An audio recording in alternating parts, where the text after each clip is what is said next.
بسم اللہ الرحمن الرحیم۔ السلام علیکم مائی یوٹیوب فیملی۔ 1945 کے موسم گرما میں پرل ہاربر کے بحری اڈے پر 7 دسمبر 1941 کو جاپانی حملے کے بعد شروع ہونے والی امریکہ اور جاپان کی جنگ کو 3.5 سال ہو چکے تھے۔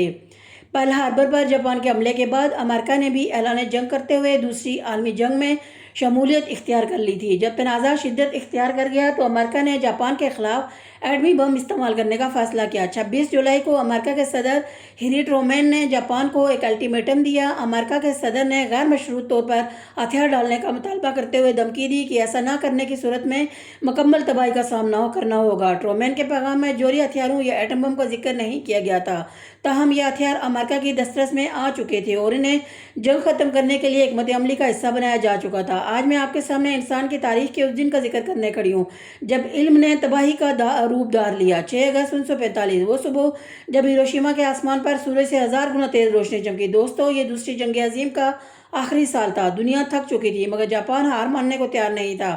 امریکہ کے سامنے سوال تھا، کیا لاکھوں فوجیوں کی قربانی دے کر جاپان پر چڑھائی کی جائے یا ایک ایسا ہتھیار استعمال کیا جائے جو پل بھر میں جنگ کا فیصلہ کر دے۔ صدر ٹرومین نے دوسرا راستہ چنا اور صبح 8:15 پر لٹل بائے نامی ایٹم بم ہیروشیما پر آ گرا، لیکن جاپان نے ہار نہ مانی۔ 4 کلومیٹر دائرے میں شدید گرم لہر پھیلی جس کی حدت 4000 ڈگری سینٹی گریڈ تھی۔ تاناکاکو جو اس حملے میں بچ گئے تھے ان کو یاد ہے، مرد، عورتیں، بچے سب ننگے جلے ہوئے جسموں کے ساتھ خاموشی سے چل رہے تھے۔ ان کے ہاتھ جلے ہوئے تھے اور جلد انگلیوں سے لٹک رہی تھی۔ وہ کسی بھوت جیسے لگ رہے تھے۔ خیال کیا جاتا ہے کہ دھماکے کے بعد اس دن 50,000 سے 1,00,000 کے قریب لوگ ہلاک ہوئے۔ صرف 3 دن بعد امریکہ نے دوسرا ایٹم بم حملہ کر دیا۔ ذرا سوچئے، ایک لمحے میں 70,000 جانیں، اسکول جاتے بچے، دکان کھولتے ہوئے دکاندار، گھر میں ناشتہ کرتی ہوئے مائیں، سب باپ بن گئے۔ عمارتیں کاغذ کی طرح اڑ گئیں۔ دریا کا پانی کھولنے لگا، جو بچ گئے ان کے جسم جل گئے، سائے دیواروں پر چھپ گئے۔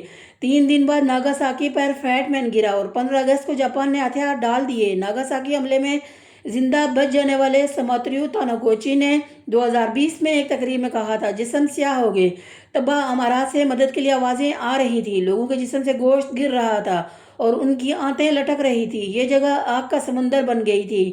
یہ دھماکہ ہیروشیما سے بھی زیادہ طاقتور تھا، لیکن ناگاساکی کے پہاڑی علاقے کی وجہ سے 2 وادیوں کے بیچ موجود تھا، تباہی کم ہوئی۔ ناگاساکی ہونے والے حملے نے جاپان کو ہتھیار ڈالنے پر مجبور کر دیا۔ جاپانی شہنشاہ نے عوام سے خطاب کرتے ہوئے کہا کہ وہ ناقابل برداشت کو سہیں اور شکست تسلیم کر لیں۔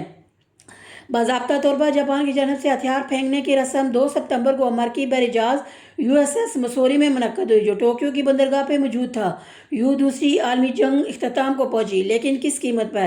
ہیروشیما میں سال کے آخر تک 1,40,000 لوگ مرے، ناگاساکی میں 74,000 اور جو بچے انہیں ہیباکوشا کہتے ہیں وہ ساری عمر کینسر، لوکیمیا اور لوگوں کی نفرت سے لڑتے رہے۔ کالی بارش نے زمین کو زہریلا کر دیا، مائیں ایسے بچے جنم دیتی رہیں جن کے ہاتھ نہیں تھے، آنکھیں نہیں تھیں۔ دوستو، بم نے صرف شہر نہیں جلائے، اس نے انسان کے ضمیر کو جھلسا دیا۔ آج ہیروشیما پھر سے آباد ہے، وہاں ہر سال 6 اگست کو ایک گھنٹی بجتی ہے، امن کی گھنٹی، اور دنیا سے وعدہ لیا جاتا ہے، پھر کبھی نہیں۔ یہ ویڈیو آپ کو رلانے کے لیے نہیں ہے، یہ یاد دلانے کے لیے کہ طاقت کا مطلب تباہی نہیں ہوتا، علم کا مطلب بربادی نہیں ہوتا۔ ایٹم کو توڑنا سیکھ لیا، کاش دل جوڑنا سیکھ لیتے۔ میں اپنی بات ایک ہیباکوشا کی دعا پر ختم کروں گی۔ اے دنیا والو، ہم نے جہنم دیکھی ہے، تم اسے دہرانا مت۔ شکریہ۔ پاکستان زندہ باد، انسانیت پائندہ باد۔ آپ نے میری ویڈیو کو سنا، آپ سب کی سماعتوں کا شکریہ۔ مزید اچھی ویڈیوز کے لیے میرے چینل کو سبسکرائب کریں، ویڈیو کو لائک لازمی کریں، اس سے مجھے موٹیویشن ملے گی اور میں مزید ویڈیو بناؤں گی۔ تب تک کے لیے مجھے اجازت دیجیے، دعاؤں میں یاد رکھیے گا اور ویڈیو کو شیئر کرنا اور لائک کرنا مت بھولیے گا۔ تب تک اللہ نگہبان۔